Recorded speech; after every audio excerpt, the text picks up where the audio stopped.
Hey guys, Mus1cMan here back with another Identity V video. In this video I'm going to be reviewing some gameplay that some of my viewers sent me. So yeah, let's take a look.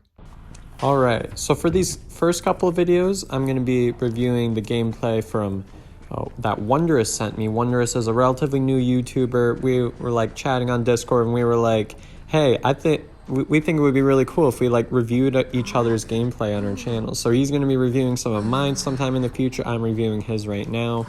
I'll leave a link to his channel in the description below, so go ahead and check him out, send him some love, all that jazz. I should probably pay attention to some of the video now, shouldn't I? Get to reviewing. Alright, so we've got this doctor here. This doctor really should be taking this time to transition, especially since you almost got lost there. If she kept going, she might have been able to lose you. But you ended up getting a really nice first down. You didn't even have to use your skills there at all, which was pretty nice. But now what you should do is you should just plop down a tree right when you start camping. And if there's nobody around, what I would be doing is I'd be going around collecting twigs, since you want to make sure that your tree supply doesn't run short there. And we see that we've got wanted order on the coordinator, looks like. So at that point, what you can do is you can get way up next to the coordinator. And what I would have done is I would have tried to get a first hit on the coordinator. And then what I would have done was try to get a fireball at the chair. That's what I would have done. But then again, I also would have been using a different build. I would recommend running Berserker with Axe Boy so that you're able to do things like that. It looks like you lost the dock there, which was kind of unfortunate because the dock went top broken. But you ended up, the coordinator ended up shooting and you ended up losing the dock. So, I mean, this puts you at a little bit of a disadvantage because the doctor can self-heal so fast. It's just going to sort of reset that progress you just got, especially because I believe the coordinator is the one that has the buff that makes her last longer on chair, which is a pain, obviously. Why is the doctor coming for the save? The doctor should not be the one going for the save here because she's already been chaired. And you already got the down, so that's really nice. Yep, see, collect those twigs. Now, just something to make a note of when you're in your chase, just make sure that you use your restful road at times, just whenever survivors need a transition. And I'll try to point out some of those areas for you as we go through where restful road might be really useful. Now what you should be doing is here, there's no way you were going to be able to double hit that mind's eye in time. What is this prisoner doing? Nice blink, but the prisoner did a body block, so that was a good body block. It was really important because I believe the coordinator's dead on chair. So now, I mean, yeah, you can just keep targeting the coordinator there, but obviously they're going to try to meet up and heal up just so that they can reset this progress. Especially with 3 ciphers remaining, what they need to do is they really just need to gather up and heal. Being that the coordinator is basically a goner at this point. Yep, nice snipe with a fireball. And you can go ahead and take the coordinator to the chair. Now, yep, see, they're doing exactly what I said they would. They're gathering up to heal. I would not recommend having a survivor decode right next to the healing, though, because that would have let you know where the survivors were at right before. That would let you know where the survivors are at, because all you'd have to do is look for where the cipher wiggling is at. Now would probably be a good time to place down one of your trees. Yep, nice job there. And that would have just made it so that once they leave that radius, they're going to have a fireball surrounding them, which is really good for you because it gives you a chance to snipe. Nice job, didn't miss the opportunity at all. You got the mind's eye right there. Now she's one more hit and she's gone. What is this kiting route? Oh my goodness. Well, nice down. The thing about Mind's Eye is that she probably shouldn't have been able. She probably should have been able to maneuver that area better because she can see through the walls. She can see exactly where you're at. Nice stun by the prisoner. Those little stuns can sometimes be a little annoying, but you did a nice job dealing with that. Nice snipe there. I didn't even see that one coming. Nice job. Mind's Eye's on chair. And the thing that's a pain about this team comp is if you don't target the Mind's Eye or prisoner first, you're gonna get Cypher rushed. So we can see that's already happened. We got one Cypher remaining. And you can see there's a purple fireball around, so you know someone's close, and it ends up being the doctor. You almost stuffed that rescue again. Alright, well at this point I probably would have chased after the Mind's Eye since Doc would need someone to heal her up. Oh wait, she's dead on chair. Never mind then. Oh, I thought she wasn't dead on chair, but...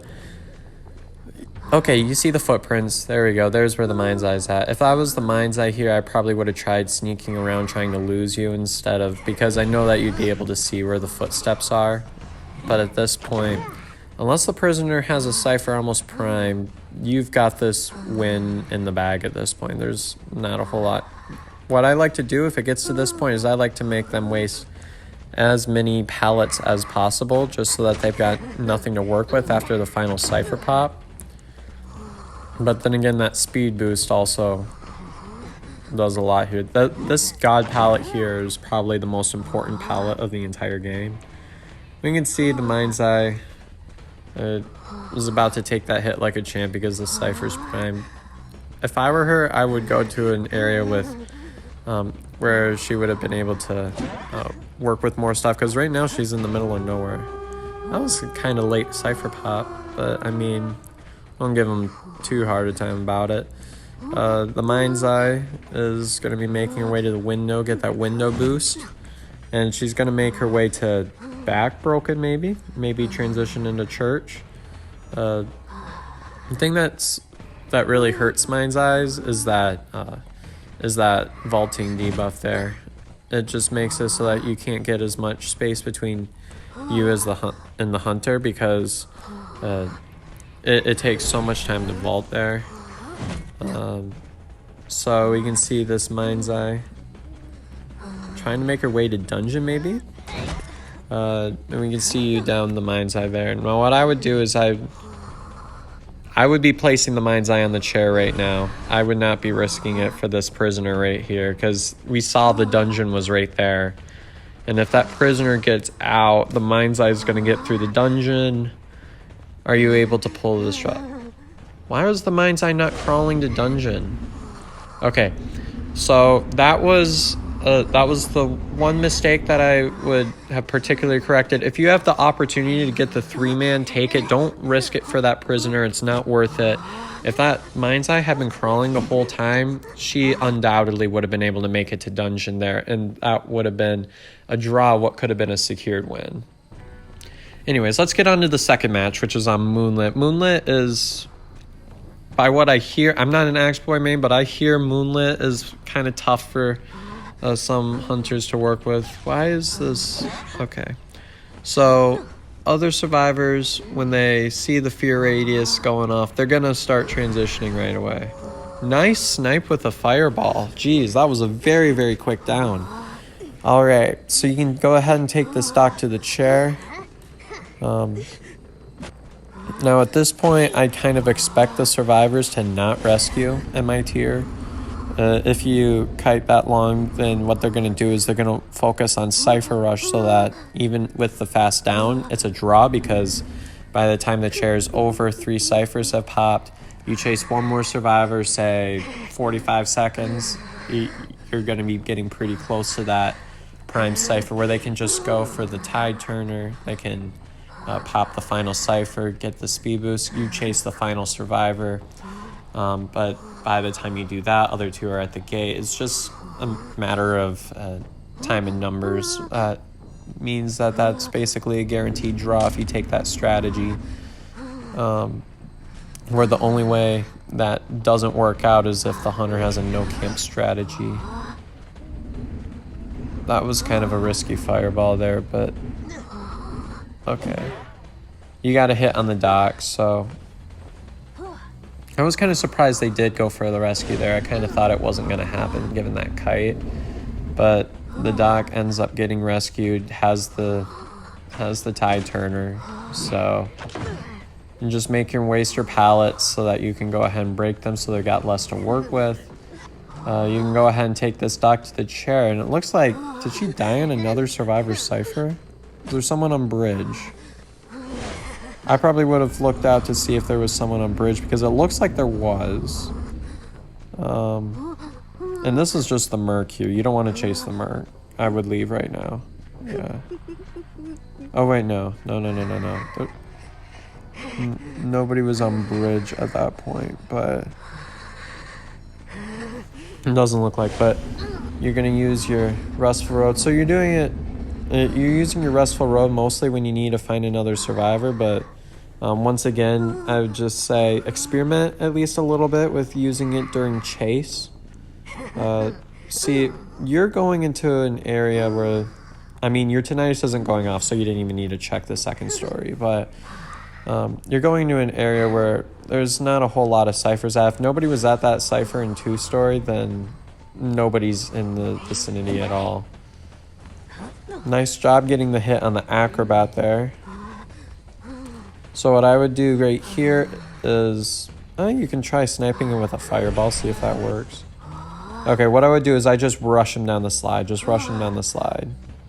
can see he's already wasting a lot of time of yours right here, and he's not even doing anything. He's just standing on the slide, running in one direction.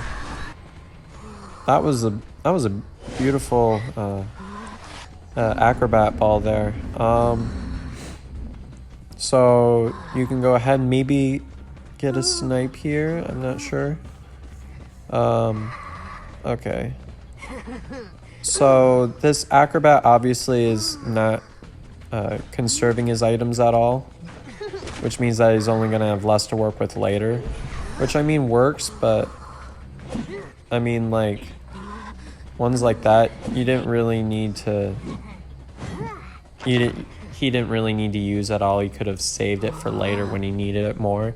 When you're acrobat on Moonlight, you either want to save them for like your jump spots that you already memorized, or you want to save them for when you're in a real pickle like that. He probably could have like jumped over that pallet there with one of those right there and possibly gotten out of that scenario, but he was focused on your main body, so he didn't really see the fireball behind him, which was fine. He did a pretty decent kite on you. But you could see where, if they play their cards right, this is a draw. All this Merc needs to do is pull a successful rescue, and they need to get that cipher popped. It looks like the acro was about to go for a jump spot, and the pop was... Okay, so here's what happened there. So what happened was you hit the survivor, but the fireball effect cancels hit recovery. So that's what happened there. Either way, if this was high tier ranked, I would be taking the draw right now, because I wouldn't want to risk like the Merc coming back and going for a loss. I mean, it looks like it works out for you here. You can see that's working out for you right now. But what I would do is I would not be risking it. I would have gone for the draw there. But I mean, sometimes it does work out. Sometimes the survivor goes for the rescue and then they end up gates already open. And then sometimes I've had lots of times where I tried to get that risky down and it ended up ending badly for me. It's just a risky move, so I mean, whatever you want to do there, I mean, it's fine.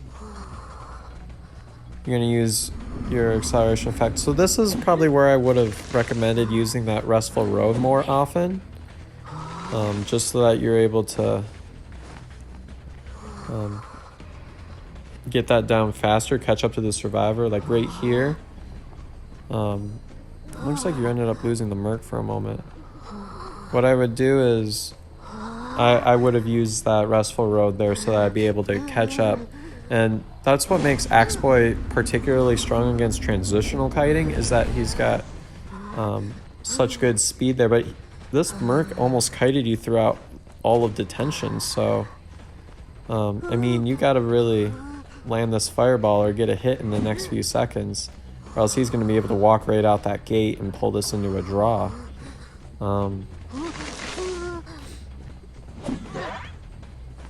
Yeah, so you've got teleport, right? I think you have teleport. Yeah, you should go right to the gate there.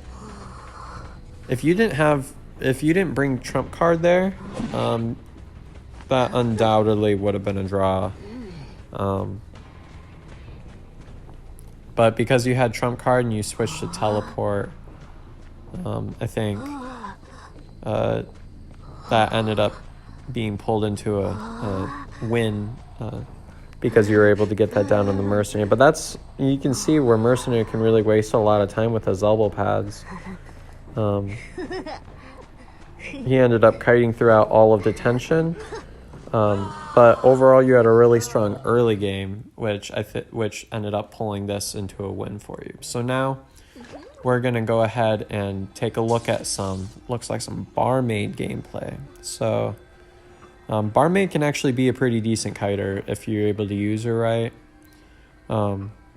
Barmaid also has really nice assistance whenever there's a mercenary in the game, because it takes longer for the mercenary to heal.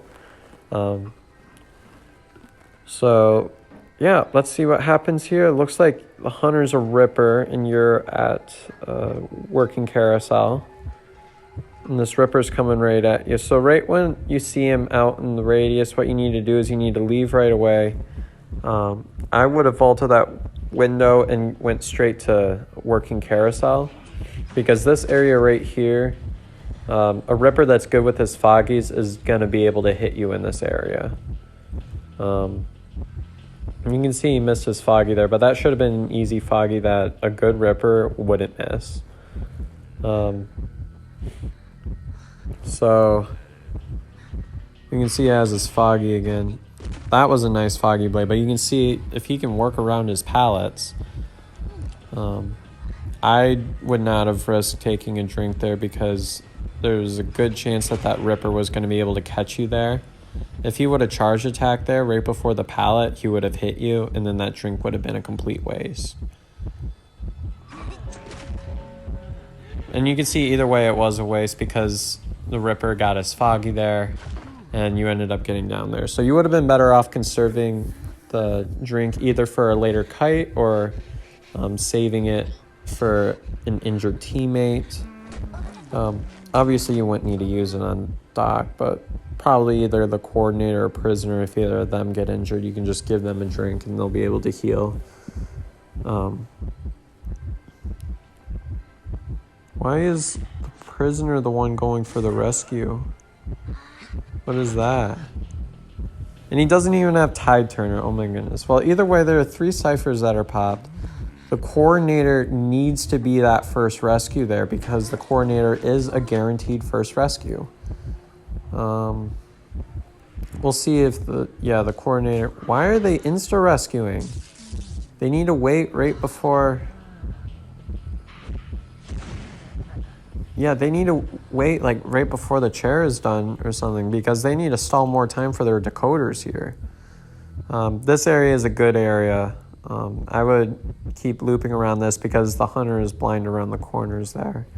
Is this ripper carrying peepers? I'm not really sure. I mean, I would assume so, since most rippers either carry teleport if they don't choose to run trump card, or peepers at this point. I mean, at this point, I prefer teleport on larger maps and then peeper on smaller maps. What's this ripper doing here? What this ripper should be doing is... Oh, that was a close foggy, actually, but I don't think it was going to be able to make it through that pallet. Now at this point, he's got to wait for all of his cooldowns. So I would have stayed close to this area before. You almost ended up risking a hit there by trying to make your way to working carousel to a different area. And especially against a max presence Ripper, transitioning is going to be the most difficult thing you can do. So the thing about Ripper is these walls that you're running by right now, Ripper can Foggy Blade through, but some of the, I guess, thicker walls, like where that pallet was just broken at, those Foggy Blades won't be able to go right through it. So, what was that cipher pop? Oh my goodness. That was honestly a pretty bad cipher pop. I don't know what this Ripper is necessarily doing. I think he's leaving you there, but you had nice kites, not gonna lie, nice kites. Just sometimes keep an eye out for like when you're using your drink and keeping an eye. If the looks like the hunter is pretty close to getting a second hit on you, you want to save your drink for later. So looks like it's probably going to be a 3-man. Is this going to be a draw? Oh my goodness. This Ripper just pulled a draw. So the prisoner is going to get chaired. We'll see what happens.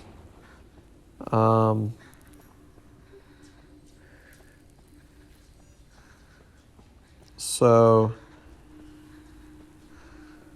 the prisoner got chaired, the coordinator got downed. It looks like the exit gate wasn't quite open yet when he ended up coming over there. But are you going to wait till after detention is out and go for the rescue?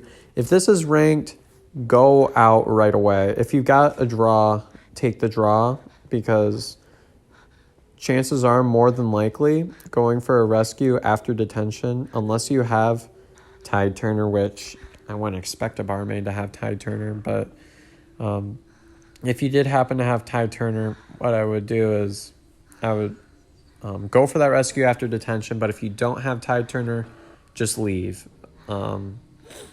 It'd still even be cutting it close, even if you did have Tide Turner, because it looks like the Ripper's going a decent ways away from any of the gates. But either way, it looks like, is the Ripper leaving the chair? This Ripper should be face camping right now. He just pulled a draw. You don't even have Tide Turner. Yeah, I definitely would have escaped there instead of risking it for that rescue. Looks like the Ripper's not even really coming back. What is the coordinator doing? Why is she just standing there? What happened to that Foggy Blade there? I have no idea. Nice pallet stun there. That was pretty nice, not gonna lie. But what you really need to be doing is you need to be making it towards literally any gate. You already ate up most of these pallets earlier, so there's not a whole lot that you're able to do. And actually at that point, what you could have done was you could have run to a different... You could have run to the gate that was right over there off of the speed boost from the vaulting and the... off of the vaulting and the boost from getting hit by the foggy. It looks like detention's out, so you're able to get to the gate with relative ease. What you should have done was you should have drank your speed drink at some point there, so that you would have been able to evade some of those foggies there. You really got away with that vault, didn't you? Are you gonna take the... Carousel's not here. Okay.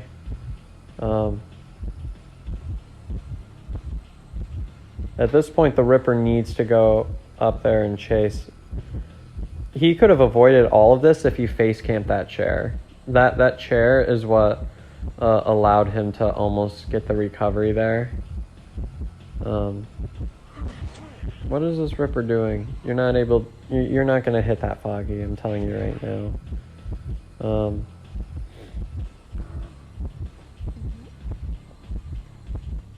What's happening here? So,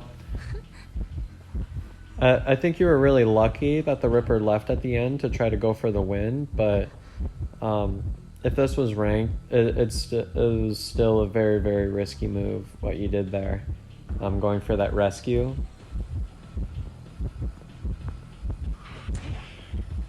You're not gonna hit that Foggy Blade, I'm telling you, Ripper. It's not gonna happen. What he needs to do is he needs to go up there. And this dot can actually take a body block for you, which is nice if possible. Nice, you ended up getting healed. And this actually ended up being a win. Oh my goodness. Nice job there. Very beautiful job. So now we're going to take a look at some Bloody Queen gameplay. This is a hunter from my clan. So very, very strong hunter. Very strong sculptor. Strong geisha. And we see you end up coming across the Gravekeeper first, which is, not gonna lie, it's kind of annoying because he can take so many hits when he kites. Nice hit on the Gravekeeper there. What you can do is you can go ahead and take... What I would have done was I would have mirrored there right before he was gonna vault. And one thing that you might want to take a look at more is just trying to...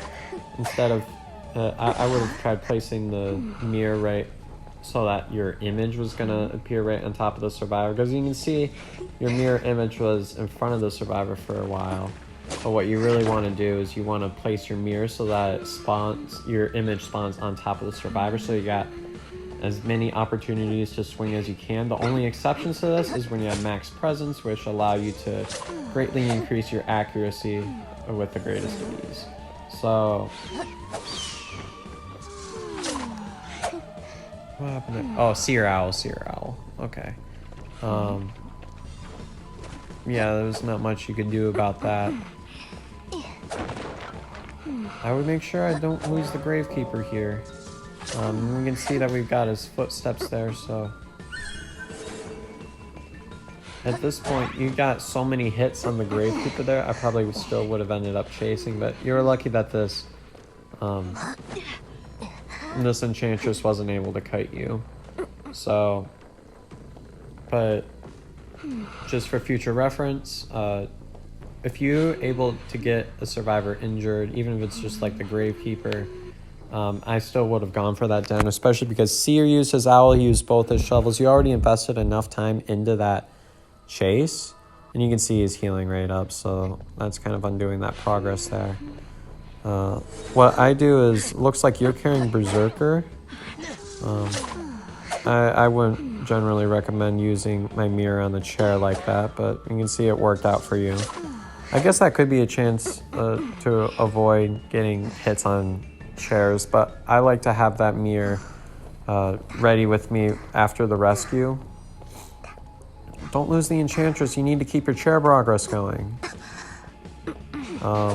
Okay, you're switching targets a lot, which I guess in theory could work. However, you're going to be more successful if you go for one down before detention. That's why Bloody Queen's a tie, because the best way to play her is kind of in a draw type of way, where you try to get one down before detention goes off, and it's all about getting the quick down there. Wow, you actually found the Enchantress there. That was pretty lucky. But you needed to... You need to keep your chair progress going if you want to have a chance at a draw. Because if you switch targets too many times, then it's going to be really tough to pull anything there, because what they'll do is they'll make it so that... Nice blink there. Nice job. Stuffing the mercenary there. That's not a super easy thing to do. So what you can do is you can actually pick up that survivor and just keep dishing out some damage. Enchantress is there. The Enchantress probably should have stunned there. And now at this point, I would be taking this Merc to the chair. But make sure you don't lose the Enchantress, because the Enchantress is dead on chair. Keeping track of the Enchantress is #1 priority right now. But it looks like the Enchantress is already long gone, but if you would have been chasing her, you would have had that one survivor eliminated that I was talking about. There are three ciphers remaining. So ultimately, it doesn't look like it's going to do too much for you. Your hitbox isn't that big. Bloody Queen has a pretty considerable sized hitbox, but it's not humongous like Wu-Chang or Feaster. So it's also knowing your hitboxes. I mean, not super necessary, but it's still pretty convenient to know how large that hitbox is going to be and how much wiggle room you're going to have there. It was just probably, your hitbox was probably about, in reality, about 3/4 of the size of that swing that you were trying to go for there. It looks like they're healing up there, but... Is this dark or... Okay, so you also want to camp the chair here, so... At this point, if you're carrying a Berserker setup, what you need to do is you need to save that mirror too, because what you do is, if you would have had a mirror there, you could have mirrored back to the chair and stuffed that rescue. You can see you're going for the seer again. Don't lose the Gravekeeper. Don't lose the Gravekeeper. Okay. So I think this is just kind of a generally, I notice it's kind of a reoccurring theme that I'm just keep bringing up, but I mean, you're doing a great job double hitting the rescuers and doing all that, but what you really want is to make sure that you don't end up losing the actual survivor that's on the chair, because keeping track of those survivors is #1 priority, so that you're able to get that one elimination. You can see we've got 2 ciphers remaining, and is that blink there? I probably wouldn't use my blink there. I would have conserved it for when I needed it during a kite.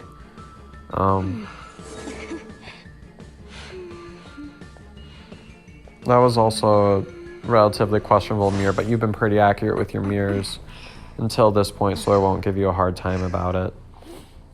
But there's 2 ciphers remaining, and undoubtedly there's got to be progress on these ciphers because you've been at 2 ciphers remaining for a while. But if you ended up getting 1 survivor eliminated, not only would that have helped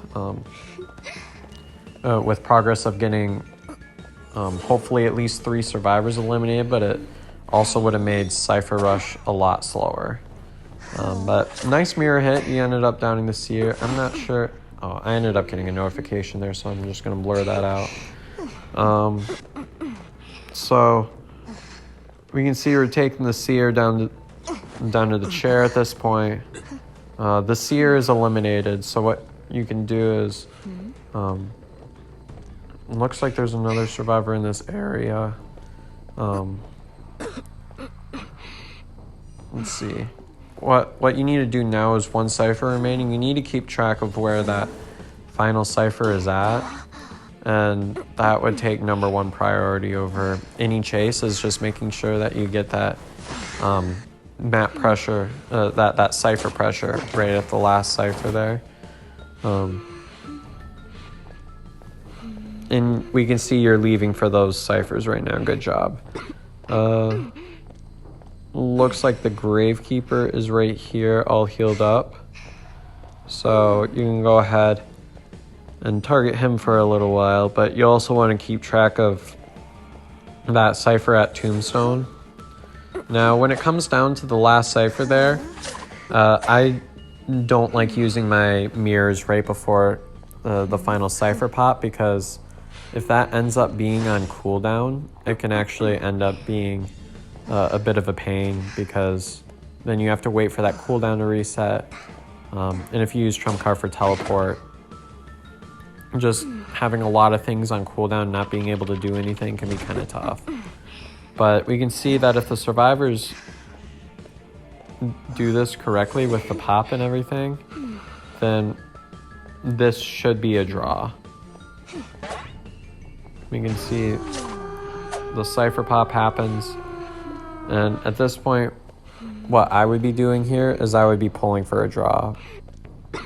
Just because it's hard enough to get a draw in ranked matches, and a lot of survivors, what they'll do is they'll wait to see if you teleport. And this Gravekeeper dead on chair? I don't remember. You ended up sharing a lot of different survivors there and then just leaving them and targeting other survivors. But We'll see if he's dead on chair. And we can see he's not, so... oh, nice. You ended up getting right on the top of the Enchantress here. So, nice hit on the Enchantress there. Nice hit. We can see that they ended up pulling that rescue there. But what you need to do is you need to end up getting a chair that's kind of over in this area. And they need to decode this exit gate as quickly as possible. Looks like one of the survivors might be healing up with a syringe, maybe? Either way, the Gravekeeper's at the exit gate. What I would do is I would mirror rotate here. Let's see, where are you going?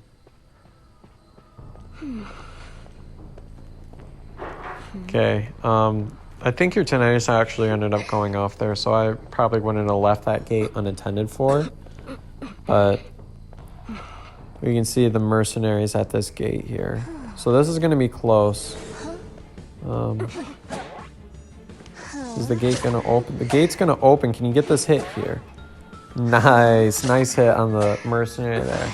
So this actually ended up being pulled into a win, but if you would have kept sticking after that one survivor there, like when the Enchantress was dead on chair and you ended up getting a hit on the Enchantress, if you would have followed the Enchantress, that would have sped up your progress and would have made the Cypher Rush at the end a lot less. So just a couple things to keep in mind. So yeah, I hope this helps. And thanks for sending in the gameplay, Rika. Let's see. Yep. Gravekeeper's just gonna escape there. And this is a 3-man. Nice job.